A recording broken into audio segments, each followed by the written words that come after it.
Voltando, pessoal, nossa terceira parte, continuando aqui a nossa disciplina com base em resolução de questões, jogando duro com vocês. Terminamos a sexta questão. Vamos sem delongas, pessoal, para a gente conseguir ver todo o conteúdo direto para a nossa sétima questão na tela.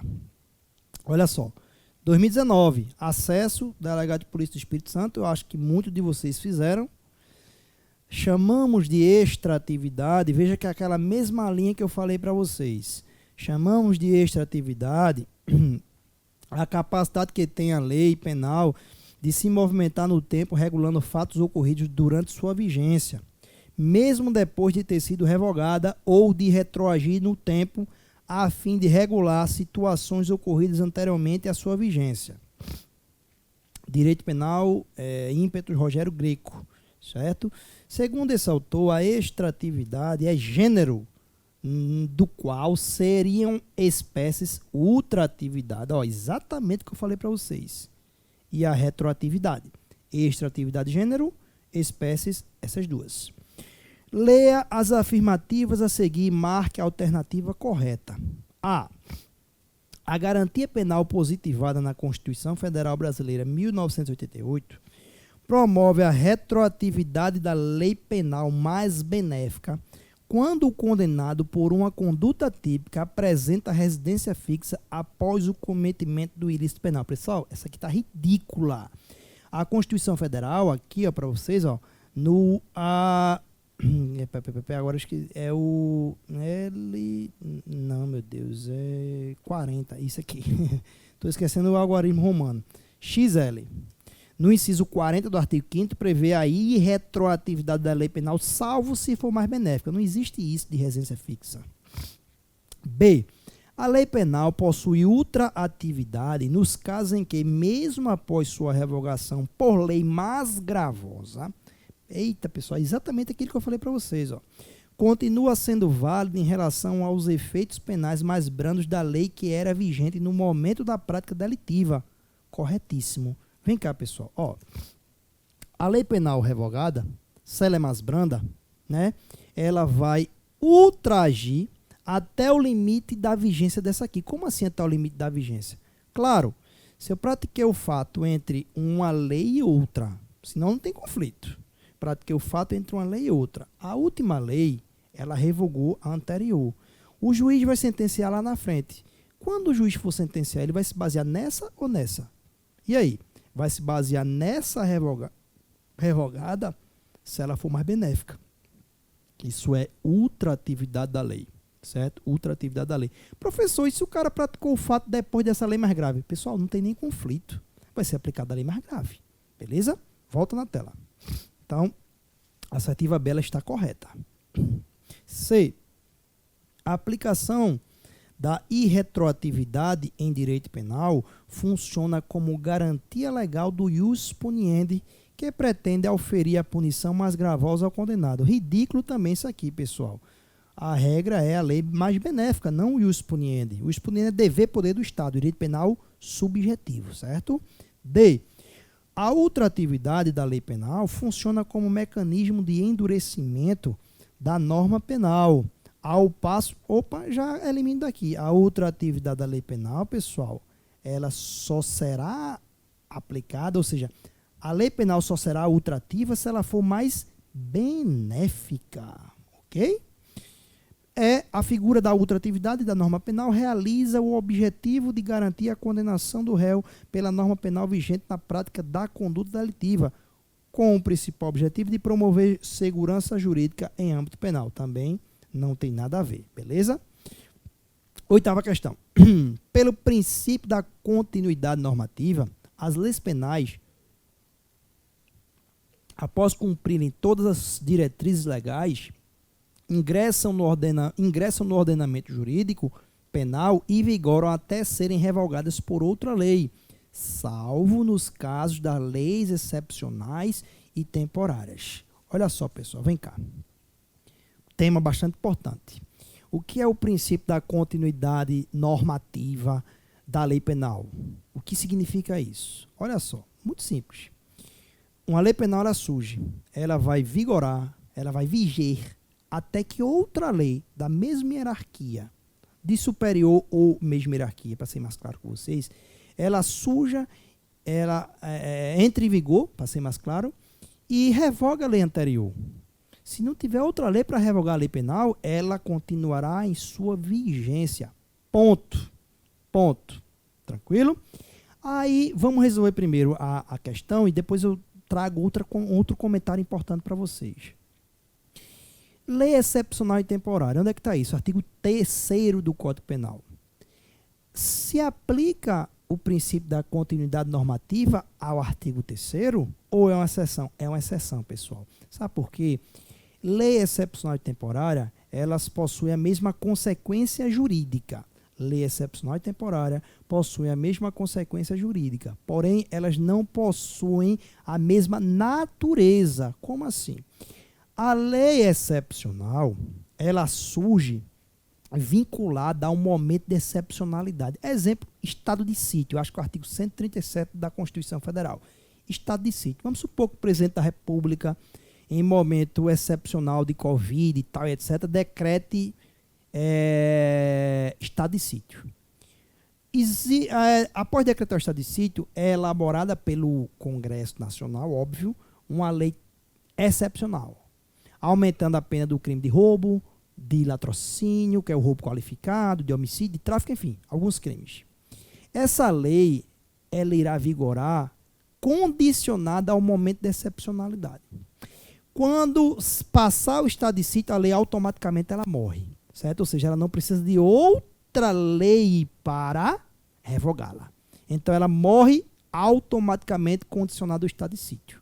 Lembrando que quem praticou o crime durante a vigência desta lei, ainda que ela seja revogada e mais gravosa, ela deverá ser aplicada, porque é uma exceção. Tranquilo? Artigo 3º. O cara que praticou um crime previsto nessa lei excepcional durante essa vigência, ainda que ela seja revogada automaticamente, condicionada ao estado de sítio, por exemplo, lá na frente, na sentença, o juiz vai aplicar esta lei revogada mais gravosa. A temporária, ela já tem um prazo pré-definido de validade. No próprio assinatura lá da sanção tem lá, essa lei entra em vigor hoje e durará 120 dias.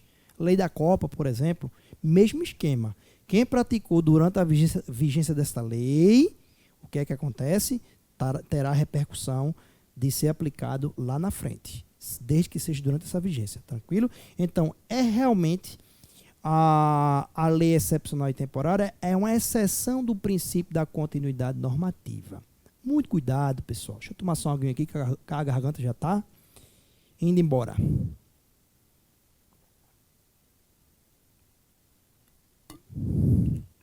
Vamos lá.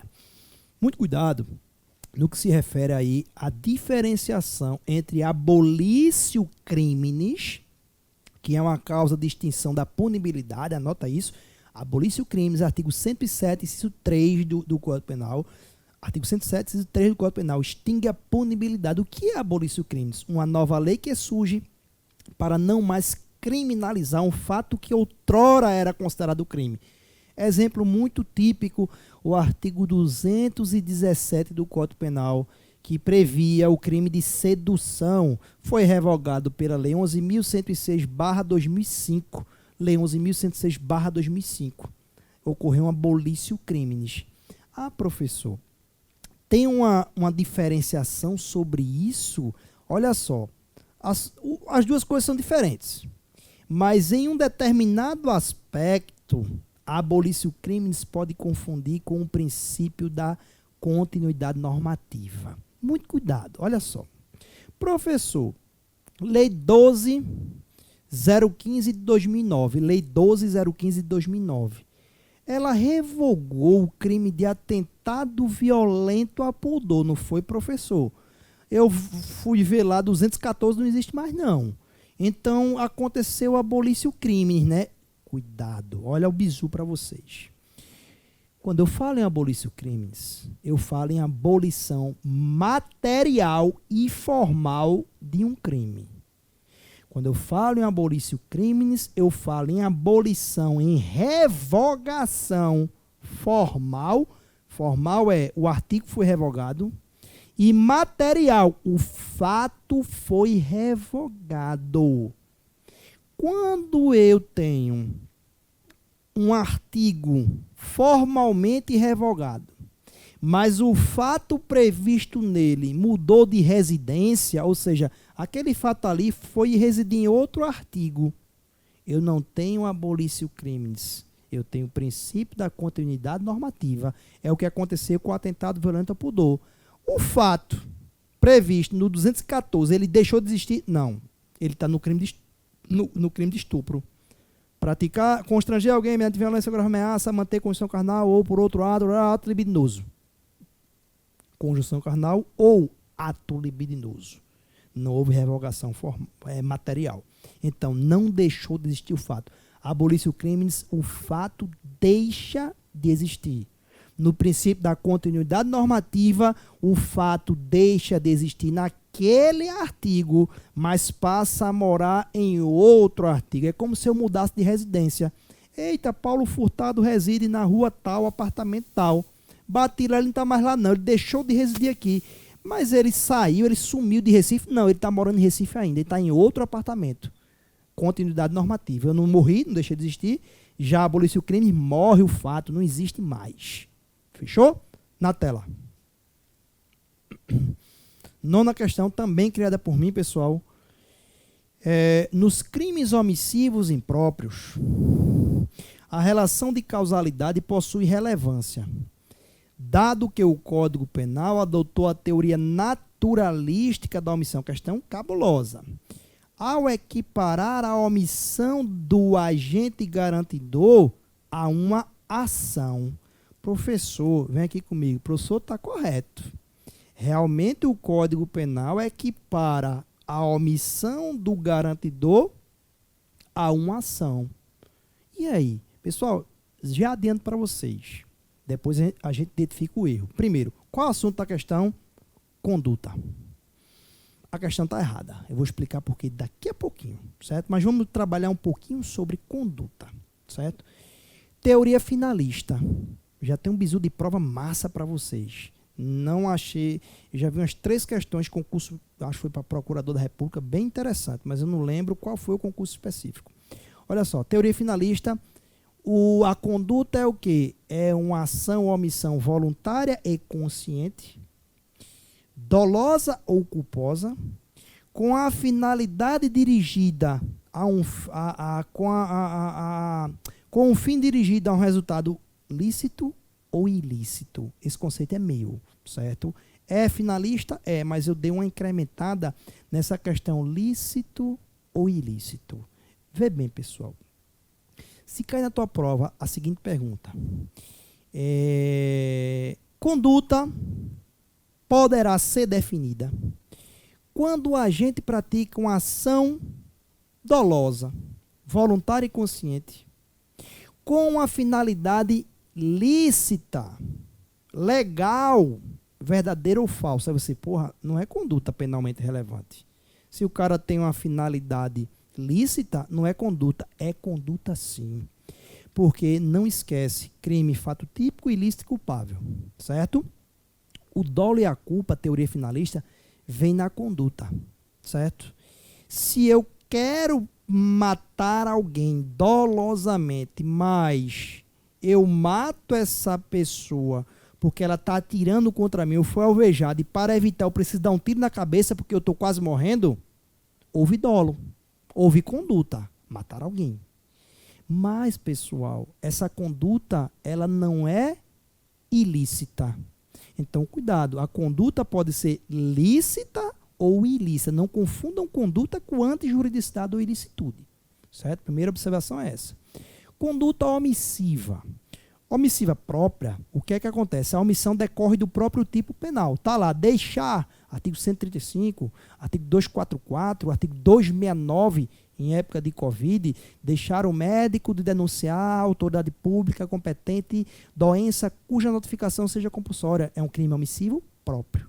Muito cuidado nos crimes omissivos impróprios, impuros, espúrios ou comissivo por omissão. Certo? Primeira observação.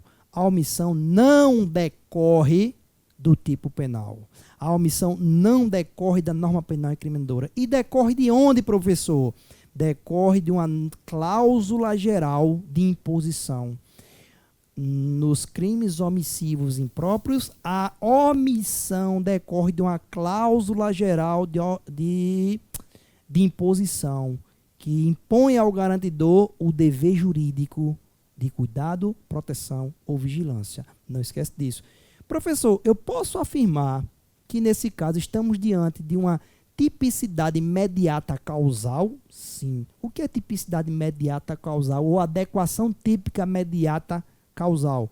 É quando a conduta ela não se encaixa diretamente ao tipo penal.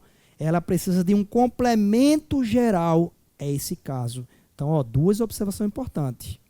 No omissivo impróprio, a omissão não decorre do tipo penal, decorre de uma cláusula geral, de uma norma geral. Essa norma geral, certo? A aplicação dessa norma geral significa uma modalidade de tipicidade imediata causal. Quem são os garantidores, pessoal? Quem são os garantidores? Quem por lei tem o dever de cuidado, proteção e vigilância, artigo 13, parágrafo 2º, a linha A. 2. Quem de outra forma assumiu a responsabilidade, aí eu atento vocês para um detalhe. De qualquer forma assumiu a responsabilidade. Verbal, certo? Contratual. O contrato pode ser verbal. Se eu me comprometer verbalmente a tomar conta do filho de um vizinho meu, eu passo a ser garantidor dele. Cuidado nisso. E o inciso, a linha C, quem com seu comportamento anterior causou o risco do resultado. Certo? Então essas pessoas são chamadas garantidoras. Muito cuidado, pessoal. No seguinte caso. Em relação ao nexo de causalidade, eu tenho um nexo naturalístico entre a conduta do garantidor e o resultado produzido. Pessoal, eu acho que quem prevê isso no livro, eu não lembro quem prevê essa teoria, né?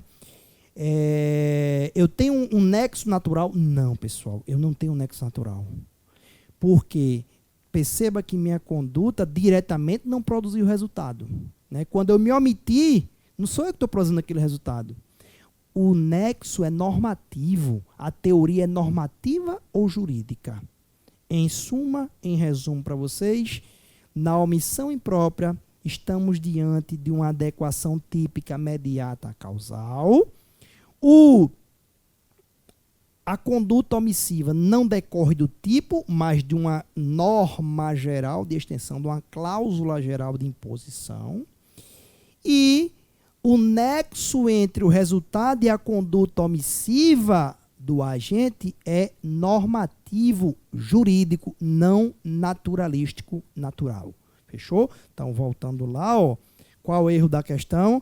A teoria não é naturalística da omissão, é a teoria jurídica / normativa, tanto faz. Teoria jurídica ou normativa. Fechou? Vamos embora para a próxima questão. Nessa mesma linha de conduta omissiva. Uma mulher que, em razão de acordo verbal, rapidinho, tomei alguém aqui, ó, já falei para vocês. Uma mulher em acordo verbal aparentemente se enquadra no 13, parágrafo 2º, a linha B, certo? De outra forma, assumiu a responsabilidade. Cuidado. De acordo verbal com os pais, cuida de uma criança, percebe que esta caiu por caso fortuito num poço profundo. E, essa questão é da UFPR, certo? Ó. E, embora esteja viva, precisa ser retirada por adultos, voluntariamente, dando a entender que é dolosamente. A mulher omite dos grupos de busca que tem conhecimento de onde se encontra a criança, que é considerada desaparecida. Passadas algumas horas, a criança morre por falta de alimentação. Assinala a alternativa que indica o crime praticado pela mulher. E aí, pessoal, ó, sendo bem direto com vocês, deixa eu ver qual é a assertiva correta aqui. B. Homicídio doloso por omissão, tipo omissivo impróprio. sem sombra de dúvidas. Vem cá. Primeira coisa, você identifica se ela é garantidora. É. Porque ela, por outro meio, assumiu a responsabilidade. Acordo verbal, artigo 13, parágrafo 2º, inciso B. 2. O garantidor, ele responde pelo quê? Ele responde pelo resultado produzido, né? Quando ele tinha possibilidade de evitar, a questão deixou clara que ele tinha possibilidade. E esse resultado, pessoal, aí já faço uma parte sobre uma questão que muitos alunos meus erraram, não sei porquê, vacilaram na hora da prova, uma questão da banca acesso, delegado de polícia do Espírito Santo, certo? Já faço essa parte aí. Esse resultado ele pode ser doloso, eu respondo por um crime doloso, se ocorreu de maneira dolosa ou culposo, se ocorreu de maneira culposa. Então, se, por exemplo, a criança caísse no poço por negligência da garantidora aqui, e ela, meu Deus, cadê a criança? Se ela morresse, homicídio culposo. Mas foi muito claro que ela voluntariamente sabia que a criança estava ali e fez. Vou avisar não. O resultado decorreu de uma omissão dolosa. Então não esquece. Se a omissão for dolosa, homicídio doloso. Se a omissão for culposa, homicídio culposo. Na prova do Espírito Santo, caiu efetivamente, não vou me recordar muito bem da questão, mas seria uma omissão culposa. Aí os alunos até questionaram, o aluno do presencial, falei, professor, e pode, eu nunca aprendi isso. Omissão culposa, bicho, eu falei isso na sala 1000 vezes. Se a conduta omissiva que resultou na morte foi mediante dolo, homicídio doloso. Se foi mediante culpa, homicídio culposo. Eu até dou um exemplo de um bombeiro que está lá, o salva-vidas, né? Um mar tá agitado, um banhista entra, mas passa uma garota linda, fiozinho dental, o cara, meu, que gata, tal, e vem cá, teu número, tal, e esquece de observar o seu dever legal. Daqui a pouco, quando vê o povo gritando, tá morrendo afogado, ele corre, meu Deus, e agora? A omissão dele foi dolosa? Não, mas foi culposa. Ele foi negligente no trabalho. Qual crime ele responde? Homicídio culposo. Beleza? Não esquece desse detalhe. Próxima questão. 11ª, também mais uma aí elaborada por mim. No direito penal, temos o dolo acromático. Opa, primeira coisa, palavra estranha, eu vou grifar isso aqui. O que é dolo acromático? Pelo qual equipara-se o dolo direto de segundo grau ao dolo eventual, pois, em ambos os casos, o agente não deseja o resultado, porém assume o risco de sua produção. Vamos lá, pessoal. 2 pontos a analisar. Primeiro, a natureza do dolo adotado no Brasil e, segundo, as modalidades, as espécies de dolo. O que vem a ser dolo acromático, pessoal? O dolo acromático é efetivamente o que a gente chama de dolo natural. Dolo acromático é efetivamente o dolo natural, o adotado pelo nosso direito penal brasileiro. O que é isso? É o dolo que é previsto na conduta, composto apenas por consciência e vontade. Dolo acromático, a mesma coisa do dolo natural, composto por consciência e vontade, e é um elemento da conduta. Uma parte aqui sobre o dolo híbrido, colorido ou normativo. Dolo híbrido, colorido ou normativo. Essa modalidade de dolo, pessoal, essa modalidade de dolo, se liga nisso, é o dolo, na realidade, previsto na culpabilidade, certo? Ele é composto por consciência, vontade e o quê? Consciência potencial da ilicitude. A consciência da ilicitude do fato não é adotado pelo nosso ordenamento jurídico. Então não esquece disso. Dolo natural é o dolo da conduta. Consciência e vontade apenas, culpabilidade é outra coisa. Lembrando que, pela teoria finalista, nós temos hoje uma culpabilidade normativa, também chamada de culpabilidade vazia. Não tem elemento subjetivo, só elementos normativos. E quais são as modalidades de dolo que nós temos no nosso ordenamento jurídico? Dolo direto, dolo eventual, praticamente. Dolo eventual como sendo uma modalidade de dolo indireto, pessoal. Muito cuidado no que se refere ao dolo direto de segundo grau. Não se confunde com o dolo eventual, pessoal. O dolo direto de segundo grau é o dolo de certeza, dolo de rompimento de anteparo, nomenclatura nova da doutrina. Dolo de rompimento de anteparo. O que é isso? Eu tenho uma pretensão inicial de matar, por exemplo, A, e após ter essa pretensão, necessariamente, olha o nome, necessariamente, eu preciso matar também B, que não era minha pretensão inicial. Cuidado que no dolo direto de segundo grau, a morte de mais de uma pessoa é necessária. E no dolo eventual, ao nome é eventual. Pode ou não pode acontecer.